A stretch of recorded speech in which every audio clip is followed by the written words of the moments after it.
सबसे पहले बात पूर्वी लद्दाख के एलएसी से, जहां भारत की सख्ती के सामने चीन ने घुटने टेक दिए हैं। गलवान में हिंसक झड़प वाली जगह से चीनी सेना 1 किलोमीटर पीछे हट गई है। पैंगोंग त्सो से भी चीनी सेना के पीछे हटने के संकेत मिल रहे हैं और खबर है कि चीनी सेना समेत संख्या से में पैंगोंग फिंगर 4 से पीछे हटी है।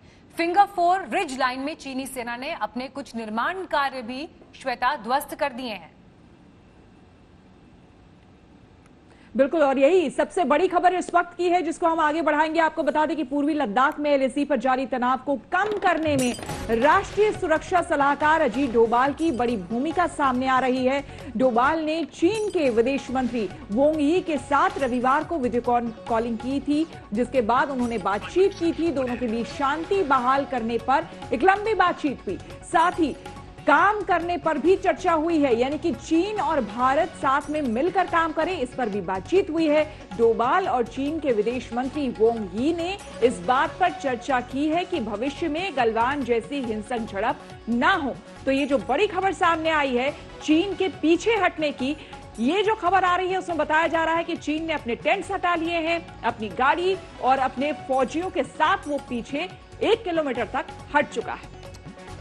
बिल्कुल, और ये बड़ी खबर बॉर्डर इलाके से। लेकिन वैसे तो आपको ये भी बता दें कि हमारे 2 संवाददाता इस वक्त हमारे साथ जुड़ गए हैं। मंजीत नेगी हमारे संवाददाता इस वक्त हमारे साथ तमाम जानकारी के साथ जुड़ गए हैं। मंजीत, ये जो अजीत डोभाल की बात हुई, इस बातचीत की वजह से चीन ने ऐसा कदम उठाया क्योंकि शांतिपूर्वक हालात बने रहे, 15 जून जैसी घटना दोबारा न हो, यही वजह है?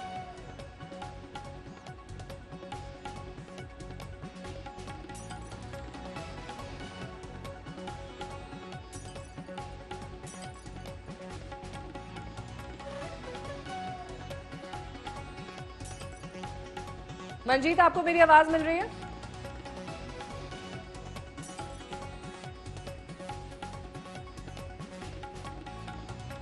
हमारे साथ श्वेता सिंह भी इस वक्त मौजूद हैं। श्वेता, जिस तरह से चीन ने यह कदम उठाया है और इसे स्वीकार भी किया है कि पीछे हटे हैं, क्या मैसेजिंग यहां से जाती है आगे? देखिए मीनाक्षी, एनालिसिस अलग अलग भले ही इसका हो सकता है, लेकिन जिस तरीके से चौतरफा चीन के ऊपर दबाव पड़ रहा है, अव्वल सैन्य तरीके से भारत जितनी मजबूती से रहा है, चाइना को भी मालूम है कि उसके पास दूसरा कोई ऑप्शन बचता नहीं है। जो धौंस भले ही दे दो तुम 62 का, लेकिन असलियत ग्राउंड की तो यही है ना कि 2020 की सेना अलग है। दूसरा कि बातचीत में भारत इंसिस्ट करता रहा कि हमें एक फेज्ड आउट आपका जो प्लान है वो पूरा चाहिए। चाइना ने इसीलिए अब सार्वजनिक तौर पर बताना शुरू किया है। तीसरा, अंतर्राष्ट्रीय तौर पर कूटनीतिक दबाव जो चीन पर पड़ रहा है कि आप किस तरीके से पूरी दुनिया की निगाहें उसके ऊपर हैं। अमेरिका ने यहां तक कह दिया कि आप सबके लिए एक बहुत बड़ा खतरा है चीन की, एशिया के बाकी देशों के लिए, इसीलिए हम अपने सैनिकों की संख्या यहां बढ़ा देंगे। और उस पर अजीत डोभाल की जो बातचीत की प्रक्रिया, वो तो हालांकि चूंकि आज ही हुई, कल इसके बारे में निर्णय हुआ कि इस तरह की बातचीत होनी चाहिए दोनों देशों के बीच।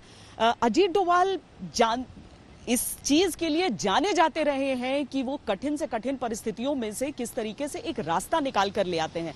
चीन को ये करना तो था, समय लगता, यही बात कही जा रही थी कि समय लगता। डोकलम में जितना समय लगा था, यहाँ तो और कॉम्प्लिकेटेड था क्योंकि यहाँ पर एक टकराव हिंसात्मक हो चुका था दोनों देशों के बीच। बिल्कुल श्वेता, आपके पास लौटेंगे। मंजीत नेगी हमारे संवाददाता भी इस वक्त जुड़ गए हैं। मंजीत, अजीत डोभाल की बातचीत और एक तरीके से संदेश चीन को कि अगर आप पीछे नहीं हटेंगे तो भारत भी डरने वालों में से नहीं है, ऐसे में आगे में और ज्यादा चीन आक्रामक न हो, इस बातचीत का काफी ज्यादा सकारात्मक असर देखा जा रहा है जो 1 किलोमीटर पीछे चीनी सेना हटी है।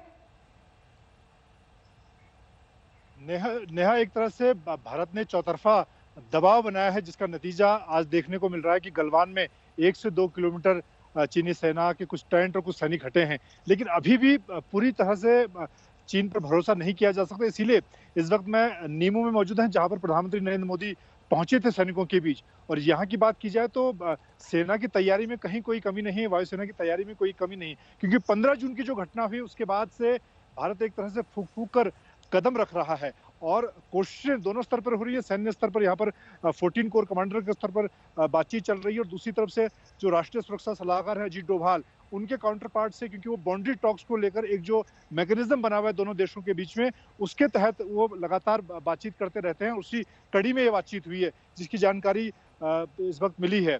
तो कोशिश हो रही है कि राजनयिक स्तर पर और सैन्य स्तर पर जो बातचीत है उसका चीन के साथ तो बातचीत जारी रहे, लेकिन जहां तक सैन्य तैयारियों की बात है सरहद पर इस वक्त अगर हम लद्दाख की बात करें, जहां पर 1200 किलोमीटर लंबी लाइन ऑफ एक्चुअल कंट्रोल पर इस वक्त भारतीय सेना की तैनाती है, वायुसेना की तैनाती है, बिल्कुल वहां मंजीत।